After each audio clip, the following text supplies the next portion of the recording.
が今までで一番速いなと思いました。いいエンジンをいい車体に積みました。この車は多分勝てるようになるだろう。時代を変えるマシンになるなっていうのは、世界一の車はこうあるべきと。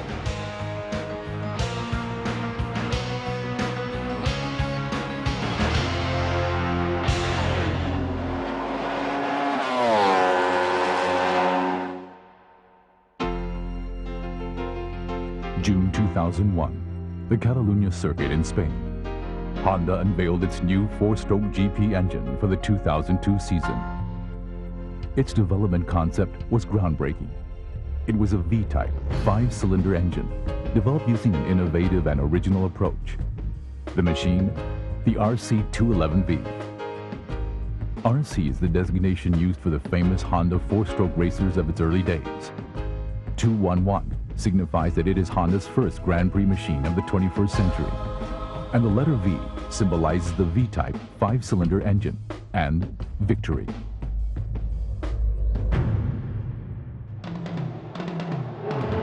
The 500cc class of the Road Racing World Championship Grand Prix has consolidated its status as the ultimate category in motorcycle racing, and the big three Japanese motorcycle manufacturers have dominated it over the years.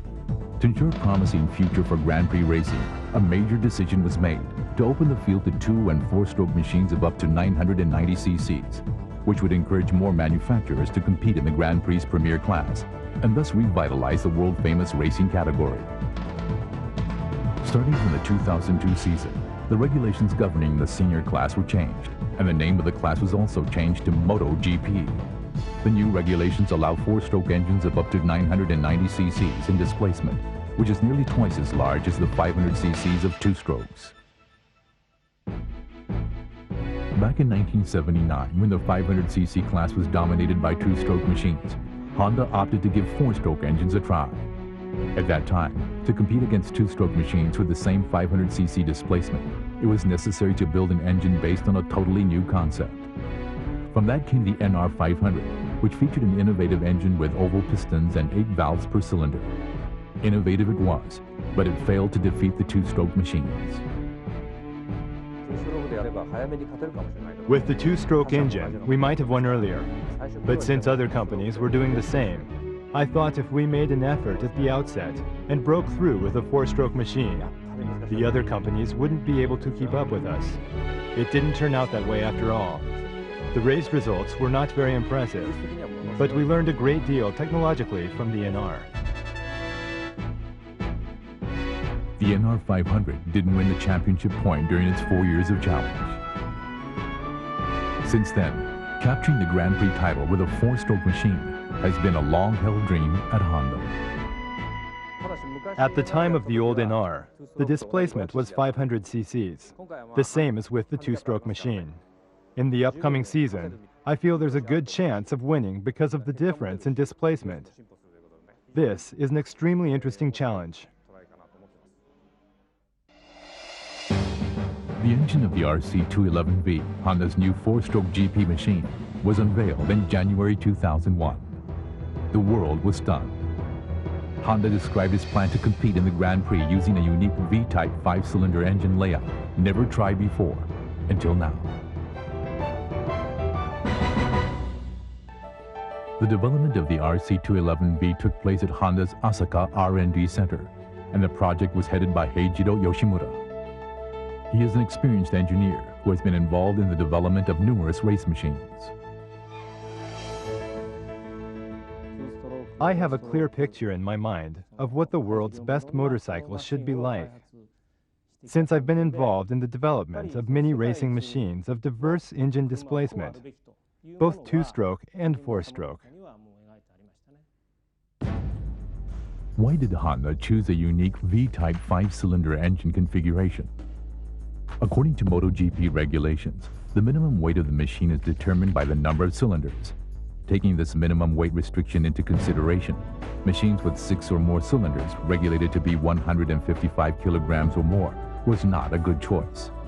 The heavy weight was clearly a disadvantage in terms of tire durability. Honda's R&D team first examined 3 cylinders, as this would allow the machine to weigh in at just above 135 kilograms. In terms of performance, a 3-cylinder engine stacks up well, and at first we seriously considered the 3-cylinder engine. But for some reason, no one seemed very interested in 3-cylinder engines. And I myself did not feel it would be much of a stimulating challenge. Other options were 4 and 5 cylinders, with a minimum machine weight set at 145 kilograms. We supposed that other companies might use the 4-cylinder engine. Yet because we ourselves had used it in many racing machines before, it wasn't very motivating. Then we investigated the possibility of using a 5-cylinder engine and found the balance with such an engine was exceptionally good. And never before had a V-shaped 5-cylinder motorcycle been seen anywhere in the world. Introducing such a novel idea would be in keeping with the Honda spirit of innovation. In the end, emphasis was put on the challenging aspect, and the V5 engine configuration was adopted. We were all filled with enthusiasm, both before the RC211V was born and afterwards.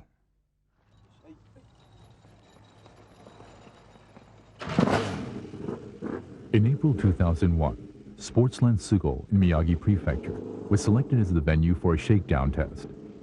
This circuit was selected because it proved to be the most difficult track for Honda to deal with. We began with the most difficult track rather than the easier ones. We felt it was important to tackle hard challenges from the outset and advance slowly but surely from there.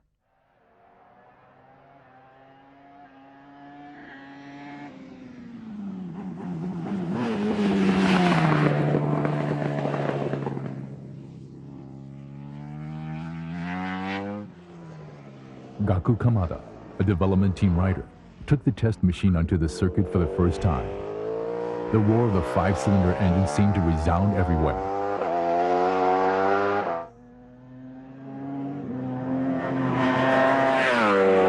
And it was fast, awesomely fast. It was obvious to everyone that the machine was more powerful than anything that went before.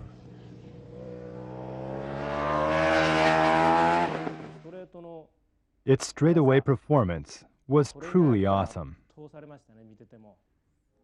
There was so much thrust, it was hard to keep the front wheel on the ground. Kamada was scheduled to come into the pit on the 5th lap, but he didn't return even after the pit-in sign was held out. I had no time to look at any signboard. Control was very difficult because when the front wheel contacted the ground, I had to brake immediately.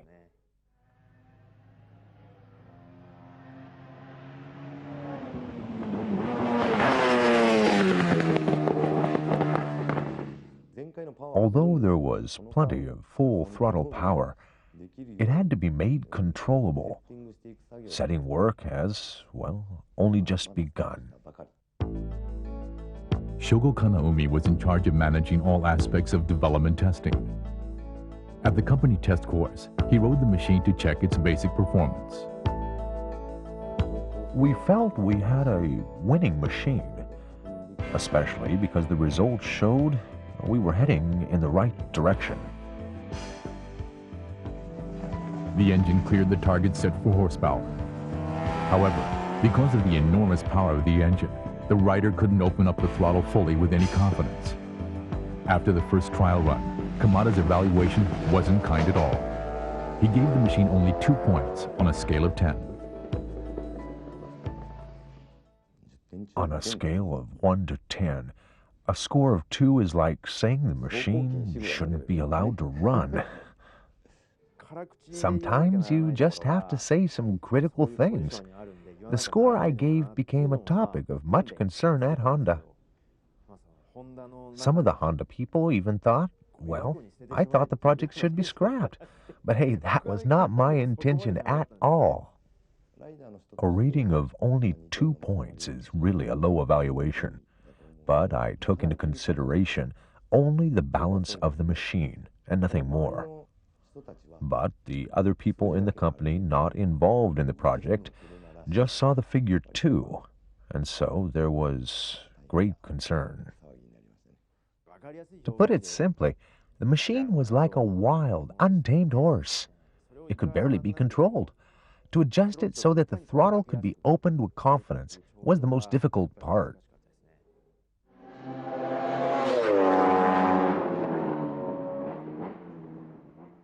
The development project had just begun. In May, the testing sessions were joined by Shinichi Ito, a former Grand Prix rider. Ito's first impression was the same as Kamada's. The machine went too fast at first, and I couldn't open the throttle full out. I was shocked by its speed. It almost made me dizzy. It was almost impossible to ride at all. To improve throttle control to achieve better rideability was indispensable for the machine.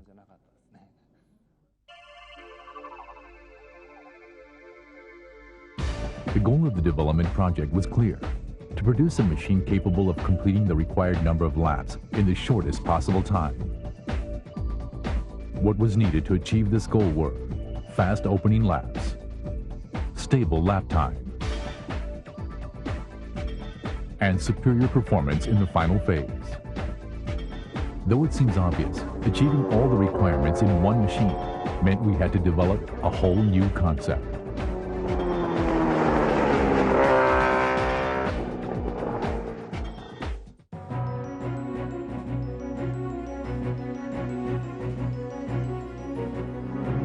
To ensure the best handling for a motorcycle weighing 10 kilograms more than a two-stroke 500cc machine, it was necessary to make it as compact as possible.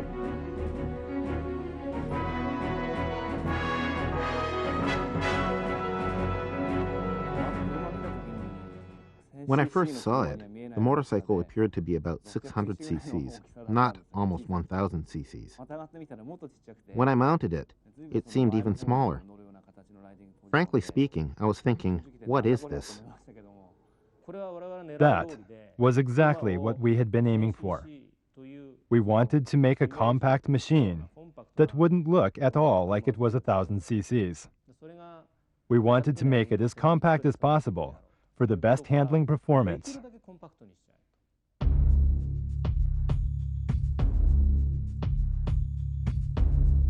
Transmitting the high power generated by the new engine to the road surface was not an easy task.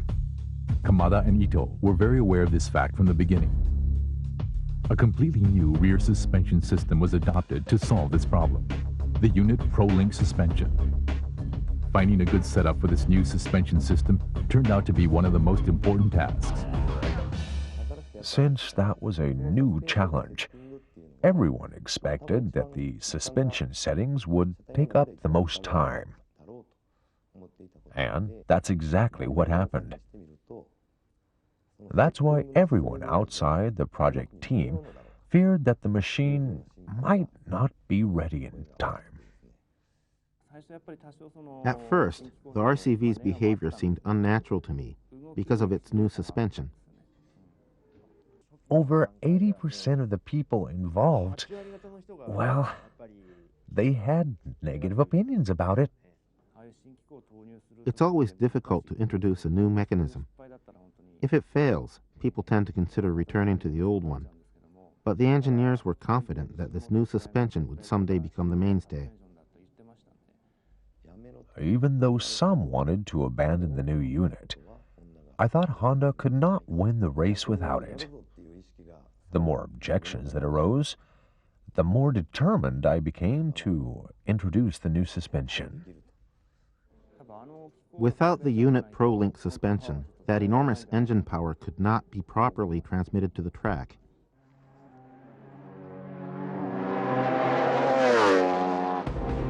Everything was a new challenge. The passion and enthusiasm of everyone involved in the development gradually shaped the RC211V into the ideal machine they envisioned. We had to try various things on all the parts: the engine, chassis, tires.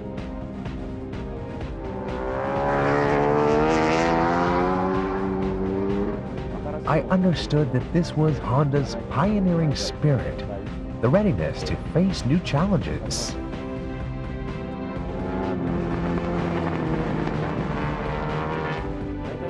When I explained the condition of the motorcycle, the engineers always had the required answers, and it did not take them long to adjust the machine and make it easy to ride. I was very impressed.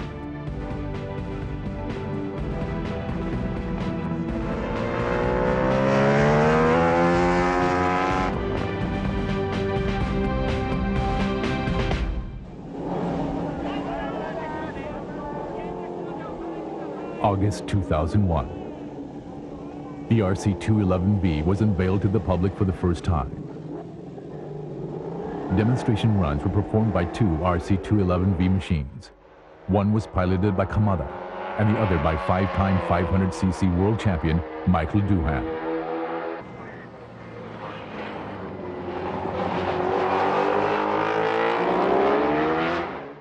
I think that demonstration run was, well, the first time the RC211V was shown to the public.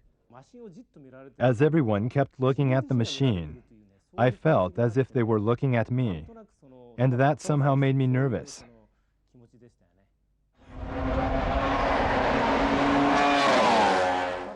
Doohan made some very positive comments. It was very encouraging. He was surprised by how easy it was to control the engine and by how compact the machine was.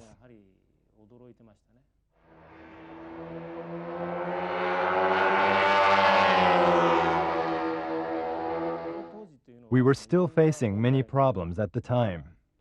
Yet, despite many unresolved issues, we had Doohan take it for a ride.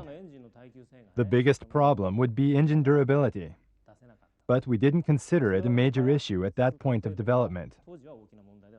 It would be no problem to break down during this phase of development. That would only show us where the weak points were, and far better than to break down right before the race. That's where we were at that time in development.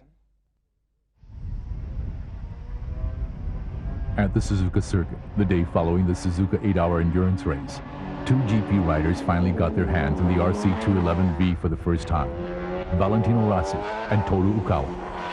These two riders will be riding the RC211V the next season. Ukawa had experience on four-stroke machines at the Suzuka 8-hour endurance race and others, so he felt comfortable with the RC211V. Rossi, on the other hand, didn't feel quite at ease, because the RC211V was so different from the machines he was used to. They felt something was not quite right. They said the RC211V was too small, and that seemed to unsettle them somewhat. The compact size of the motorcycle, just looking at it, made them feel uneasy. The riders might have been worried, but their negative comments didn't worry us. There was no cause for alarm. No problem. The riders complained that the fairing was too small, and that the wind in their face was distracting. We were ready to correct anything that they needed to be corrected. But we were confident the riders would soon discover the good points about the new machine.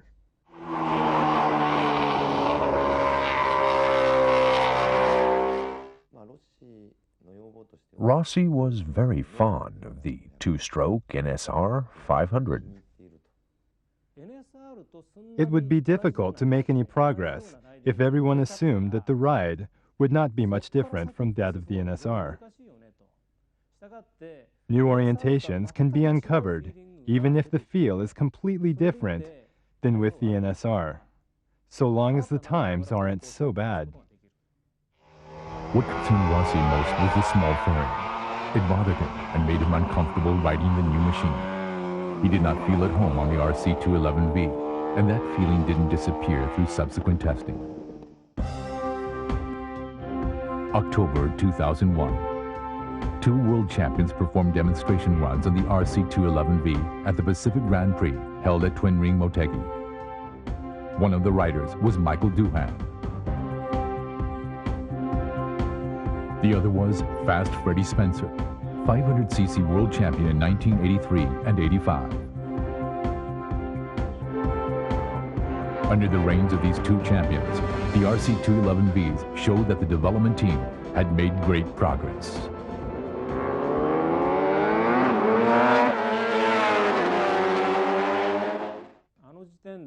At that time, I think the machine was about 80% ready. When Ito tested it at Motegi, the RC211V beat the time Rossi turned in to win the Pacific Grand Prix.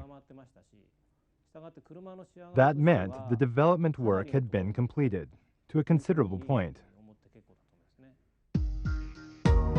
In October, the project was transferred from the Asuka R&D Center to HRC, which would be responsible for further development under actual racing conditions.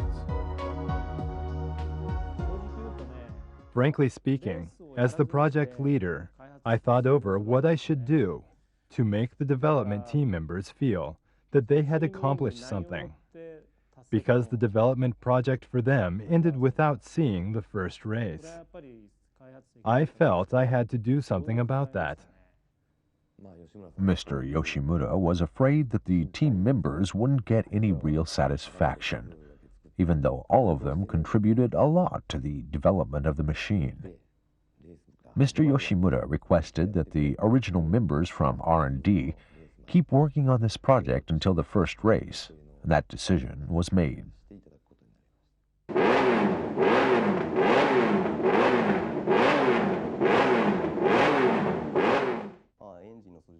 I thought that the engine was extremely good and that we could win the race with it.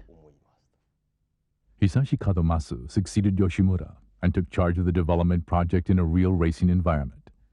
As soon as he heard the sound of the engine, he felt its potential.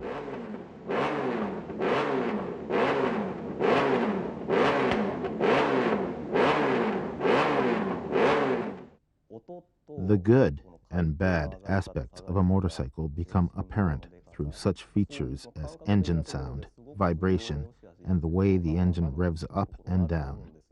I felt intuitively that this engine would do just fine. November 2001. The Jerez circuit in Spain served as a test course for the RC211V. At this test session, Valentino Rossi expressed his concern that he had been harboring since his first ride at Suzuka. He felt that the fairing was too small. Surely enough, Rossi said, "I don't like being blasted by the wind." The machine should have a large fairing like the NSR 500 to block out the wind. I don't think the size of the fairing has anything to do with the handling characteristics. Put on a large fairing, please.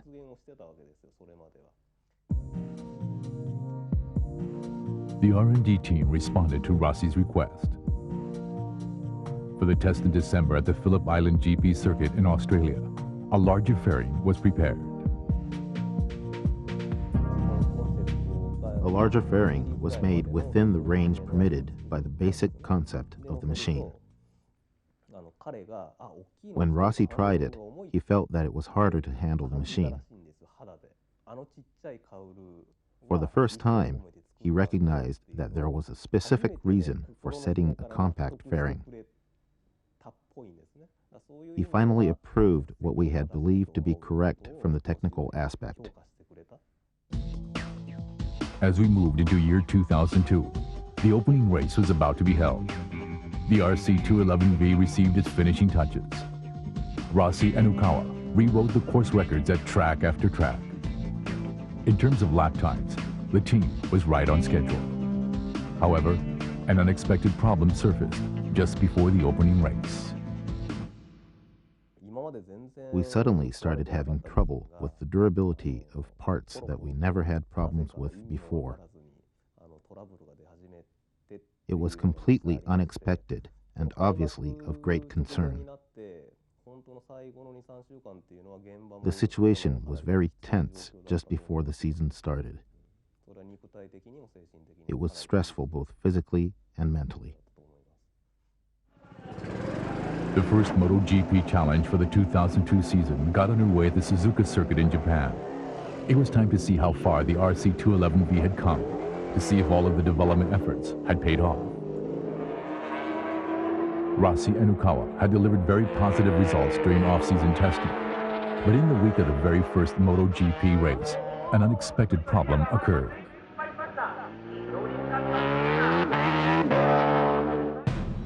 Rossi took a couple of hard falls during practice runs, and that meant the team now had a very limited number of engines on hand to compete in the first ever MotoGP race. There was no time to build new engines. To be honest, in the worst-case scenario, there might not be any engine for the final race. The pressure on the team was intense. Despite the unfavorable situation, Rossi recorded the fastest lap time right before the final qualifying ended and took the pole position. Ukawa made a mistaken tire choice and finished 11th in the qualifying, but his average lap time showed that they didn't have to worry too much about his grid position. There was another RC211V competing in the Japanese Grand Prix. It was piloted by Shinichi Ito, who had been involved in the development of the machine. Members of the development team at the Osaka R&D Center worked as his crew. Ito responded to the expectations of his crew by taking third place in the qualifying. I was confident since I was involved in the development of this very machine. I knew it was fast. The idea was to have one of the machine's development riders ride it in an actual race so as to contribute to further development. I was looking forward to it very much. I was delighted to race together with Ito in the first event for the machine. I worked together with Ito for a year. Of course, I wanted him to win the race. In the qualifying, Ito had taken third place, and that drove me crazy. I was just like one of the race fans.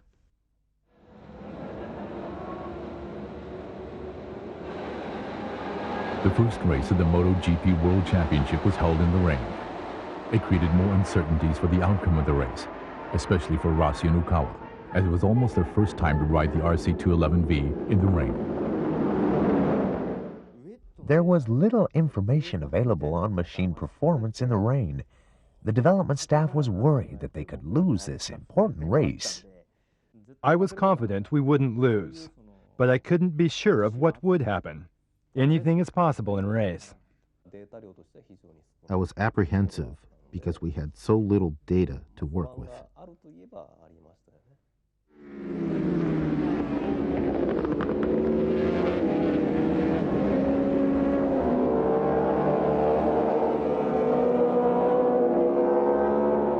In the beginning, Akira Ryo on a Suzuki took the lead. Ito and Rossi in the lead group were looking for a chance to overtake Ryo. Ukawa, on the other hand, had a hard time keeping the pace.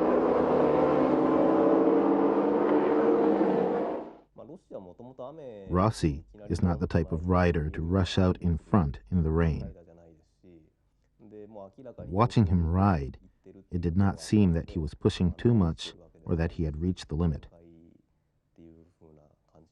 What caught my attention was the fact that Ukawa wasn't increasing his speed. That caused quite a bit of consternation. I thought maybe there was something wrong with his machine.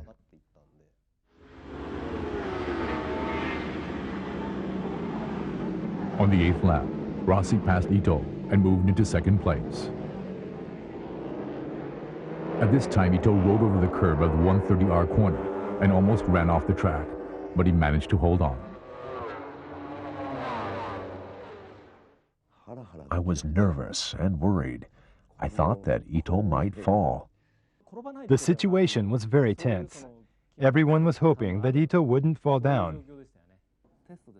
Since it was a test, if I crashed out and no data remained, everyone's effort will go to waste.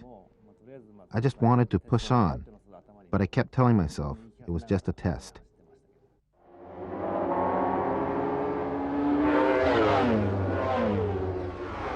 Rossi, in second place, remained close behind Liu for more than 10 laps, looking for the opportunity to strike. With only 6 laps to go, Rossi made his move.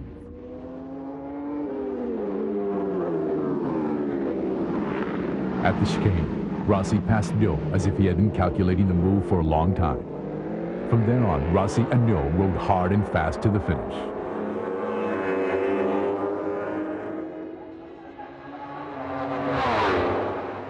As the race neared the end, the rain let up and the surface began to dry.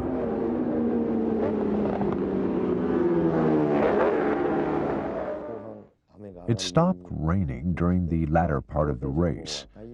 Ito had selected a different type of tire than Rossi. If the surface dried, Rossi's tire had the advantage, but if it kept raining, Ito's tire had it.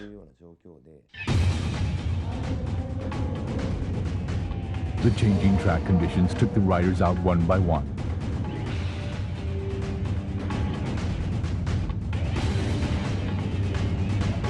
With only 4 laps to go, Ukawa crashed.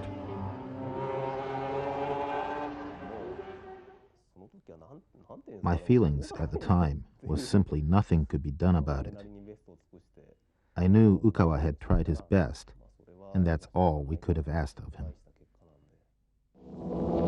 Meanwhile, Ito was struggling due to tires that were not suited to the particular track condition at that time and dropped into 4th place. It was impossible for him to push any harder.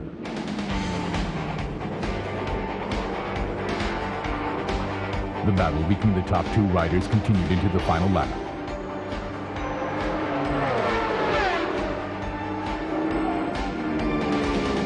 Hang in there was all the team members could say.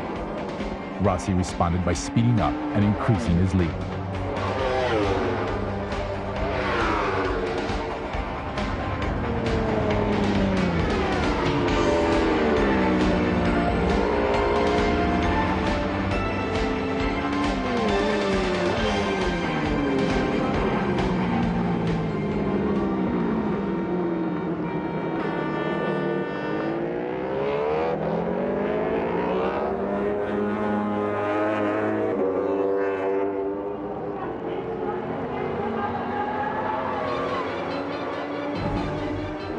When Valentino Rossi took the checkered flag, all the pent-up tension of the crew seemed to evaporate into thin air.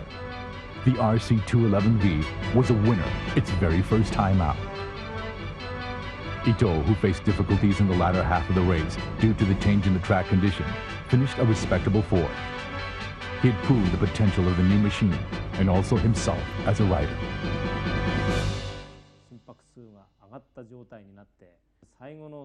My heart was pounding. The final few laps were pressure-packed, really nerve-wracking. We won our first time out. Everyone was shouting and cheering, but we knew we had to give Rossi a lot of credit for his extraordinary skill, too. We thought more improvements were needed, though, to further realize the machine's potential, even in wet weather. The moment the race was finished, everyone was filled with joy. How would I put it? I felt almost washed out. Our goal was to win our debut event. It was not me, but Rossi who won the race. But I'm still very pleased. Even though there couldn't be a better way to realize the fruit of all our efforts, all I could do was just give a sigh of relief. At the same time, I was thinking ahead to the next race.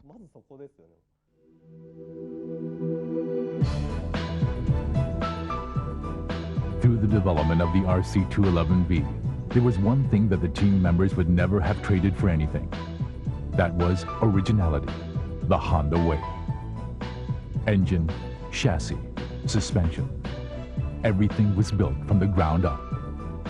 A great many days were spent to realize this dream. Just to win the race, to be champion. If that's all it's about, then we would simply go the way of other manufacturers. That would be the ordinary approach. It seemed to me that the people at Honda are not your everyday salaried employees. They put everything into their work, and they never compromise. I think it's because of such people that such a motorcycle was created. This is a new concept machine. It's the most sensational motorcycle I have ever seen in my work up until now. I think it will rewrite racing history. Being a part of the team that developed the RC211V makes me truly proud.